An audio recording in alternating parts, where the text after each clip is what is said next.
أهل كتير جدا لما بقابلهم بيقولوا كلمة واحدة، يعني اللي هي أنا مش ممكن أتخيل ابني أو بنتي بيعمل كده. ممكن مثلا يكون ضرب واحد، ممكن يكون مثلا ولد من الولاد اللي هم في سن المراهقة والأهل اكتشفوا إن هو بيشرب سواء سجاير، بيشرب شيشة، بيشرب أي حاجة من الحاجات دي. يبتدوا الأهل يقولوا أنا مش ممكن، انا ده مش ابني، انا ما تخيلتش ابني يعمل كده. وبيبتدوا يعني ياخدوا الموضوع كانه هو مش الولد شافوه او عرفوا ان هو بيشرب مثلا سجاير او بيشرب شيشه، لا ده كانه مثلا ايه، لقوه خلاص بقى مدمن مثلا، ومدمن هيروين مثلا. الحقيقه انا عارفه ان الموضوع ده يعني موضوع شائك جدا.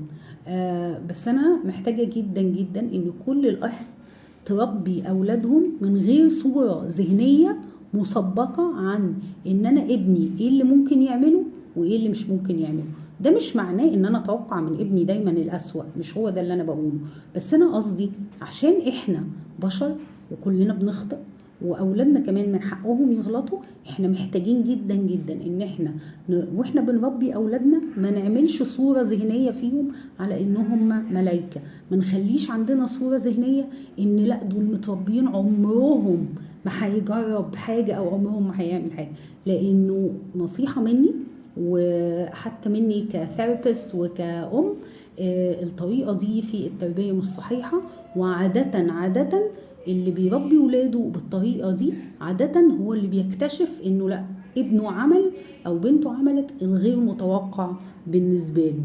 ليه؟ لانه شايل انه من تفكيره تماما انه ابنه او بنته ممكن يغلط. الغلطة دي بقى كبيرة، الغلطة دي صغيرة، ده موضوع تاني.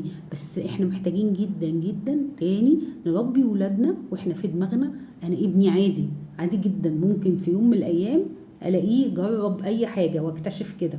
ان شاء الله حتى جرب حشيشه، ان شاء الله جرب سجاير، جرب شيشه، جرب اي حاجه، جرب حاجه مسكره، اي حاجه من الحاجات دي. احنا محتاجين يكون مش عندنا الصوره الذهنيه دي ان هو جرب، بس محتاج يكون عندي الصوره الذهنيه بتاعت انه بشر ممكن يخطئ.